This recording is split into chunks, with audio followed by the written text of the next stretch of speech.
One of the most underestimated survival skills is social skills, your ability to function within a group. Let's say you're on vacation and there was war breaks out and you can't get a flight back home for whatever reason. Maybe it's a terrorist attack, maybe something big happens, and you have to work with other people to gather resources so you can get home. If you can't function within a group, even diverse groups, that's going to limit your ability to really survive in this scenario, to really get people to cooperate with you and really get people to help you accomplish your goals. If you can't get along with people, it's going to be a major disadvantage. So you can be a lone wolf, but you can easily find yourself in a situation where you have to work with other people to really survive. And I think a lot of young people are probably going to struggle with that because they haven't been in situations where they had to be forced to adapt and actually use social skills, develop social skills, and actually learn how to deal with real problems that they could face. And a lot of them have been sheltered. You have a lot of people who are so self-centered that they don't even really want to put their best interests ahead of their own ego. You know, being right is more important than anything. Those type of individuals. And you know, there's always a risk that you might end up in the wrong group. You might end up in a group where there's just too many nefarious characters around, too many people who can't be trusted. So you got to ask yourself, am I in a toxic group or am I part of the problem? And that's something that a lot of people don't have the ability to really do. If you're in a situation and you find yourself, you got to pull yourself out of that situation because you didn't like the dynamics, you like the group itself, and then you go into another group and you end up with the same type of problem, and you go to another group, you end up with the same type of problem. You got to ask yourself, okay, what is a common denominator in all that? And if you can't really survive in social situations at work, at school, just out and about, you keep running into problems with people, you keep rubbing people the wrong way, then that could become an issue in a survival situation. So yeah, I mean, a lot of times you like the corporate America, it could be really toxic. You can find yourself in environments that just aren't good for you, and you have to be able to recognize that. But having the social skills to really function, like some basic stuff. Just because you're right doesn't mean it's always a smart idea to really verbalize it. Sometimes there's a better way to really get people to do what you need them to do without just necessarily saying anything. You don't have to say everything, and that's something that a lot of young people have to learn. You don't have to say everything that enters your mind, okay? If you keep rubbing people the wrong way, that's gonna be an issue in life, whether it's SHTF or not. So that's something I would definitely, I think is really important. Living in different locations, I grew up in Flint, Michigan, urban, half black, half white, this automotive town. A lot of people were struggling financially, working class, also a lot of poor people. I was one of the poor people. There's some good neighborhoods as well too, but that environment, you know, I learned to develop a good sense of situational awareness. Definitely watch your tone. That's another thing. It's not just always the content of what you say, it's how you say it. And that's something that a lot of young people don't really get. You know, you can be technically right about the comment, but if you say it the wrong way, it can create some real issues for you. So anyway, I learned that definitely in Flint, Michigan. Learned the importance of being aware of your environment and respect. I was in Ketchikan, Alaska, different environment, mostly white. It's a rural environment, beautiful place, by the way, just beautiful. They have a native population. Food is incredible, but yeah, there's a Filipino population as well. So I learned to really get along with people in that environment too, an environment where nobody looked like me at all. Also, I was in Pikeville, Kentucky.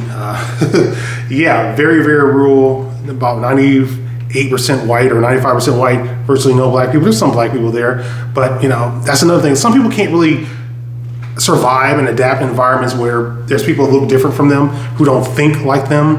And for me, I think it's an opportunity when you live in those environments. I had certain ideas before I moved there, and you know, those ideas were often challenged, and that's okay, because if they're good ideas, they should be able to survive a challenge. Okay, you can learn from people who are very different from you. You may get exposed to a different perspective and say, "Man, I'm glad I'm not going along with that perspective." Like, would it be racial bias or whatever, or any religious whatever? You may also get exposed to a different environment. Well, oh, okay, I didn't know it was so easy to be a gun owner in certain states. That's pretty awesome. You can get certain perspectives where, self-reliance, you can learn that. I learned that in a lot of areas like Alaska, well, definitely Kentucky, okay? Now I'm here in Georgia. It's there's a significant black population in Atlanta metropolitan area.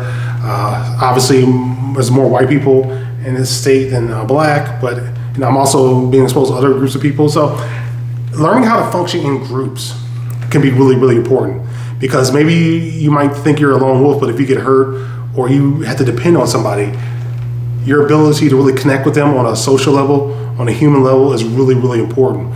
It may be a difference between somebody deciding, okay, I want to help this guy, and somebody saying, hey, this guy's a jerk, I don't want to be around him. So social survival, social skills is something that's, I think, is very much underrated when it comes to prepping. But yeah, obviously you want to have radios, you want to have batteries, really important, flashlights, more flashlights. Want to make sure everything's working too. More radios, more batteries for your radios. Yeah, this stuff is really, really important. I don't even use lighters, but yeah, I've decided I'm gonna stick with lighters and stuff like that. I'm not gonna try to use any flints or anything like that. But yeah, this is something to really think about, how you integrate with people, because you could be in a high stress situation, saying the wrong thing to somebody could be the difference between life and death. Let's say you're on vacation and there's a big terrorist attack and you have to work with a group of people to get home. You meet up, you maybe use your social skills to identify some people who are from the same area. Maybe they're also from Ohio. Maybe they can't get flights. You start talking to people, maybe somebody knows somebody who's going in that direction at least, and you may be in Nevada or whatever, and somebody who's going in that direction, and if you connect with these people, they might actually offer you a ride, especially if you have some resources. So that's a skill that's just very much underrated. So something to really think about. And also part of it is, examining whether this person's trustworthy or not.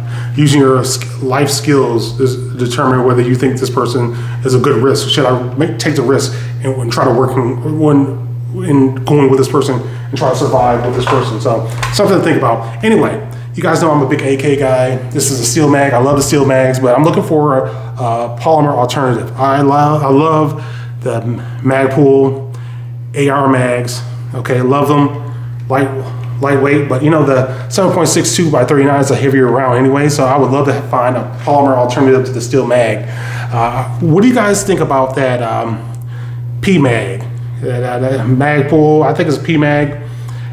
They make one for the AK, and can you think of a good, affordable polymer AK mag that's actually reliable, that's very reliable?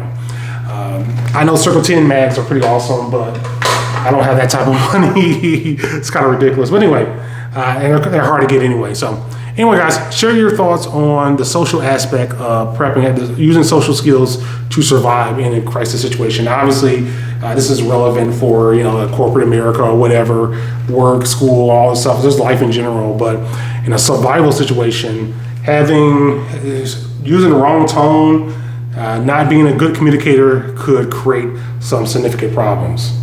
Thanks for watching. Thanks for listening. And don't forget, the future belongs to those who prepare for it today. Yes, I'm carrying a Glock 21 and a Glock 30, extra mags. Hey, it's hot, but hey, I'm used to it.